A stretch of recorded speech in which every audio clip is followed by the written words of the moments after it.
आगे बढ़े आपको बताएं, बिजली की लोड शेडिंग से शहरी आजिज।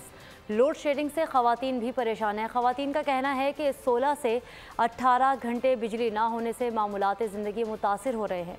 बिजली ना होने के बायस सारी रात जाग कर गुजारते हैं। मज़ीद जानते हैं नुमाइंदे आसिफ शहजाद से। शेडिंग ने शहरियों की ज़िंदगी जो है जीरन बना दी है। शहरी इंतहाई मुश्किलात का शिकार है। मैं इस वक्त मौजूद हूँ पेशावर के मेन इलाके में, जहाँ पर ख़वातीन जो हैं उनको भी मुश्किलात का सामना है। हम उनसे बात करेंगे। जी, क्या कहते हैं, क्या मुश्किलात हैं लोड शेडिंग की? कितनी बिजली नहीं होती है? बिजली सब दिन नहीं बिजली है बेटा, सब रात हम बाहर बैठे रहते हैं। ना घर में पानी है ना गैस है, कुछ नहीं है। बिजली का बहुत ज़्यादा मसला हो रहा है। अब मैं बाहर बैठूँ, मेरे से चला जाता ना उठा जाता, बीमार हो रहा हूँ।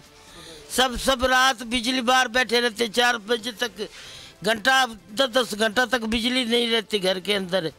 ये देख लो, घरों में पानी नहीं है, बदबू आ रही है। जी बिल्कुल, जिस तरह के ख़वातीन का कहना है कि बिजली ना होने के बाद।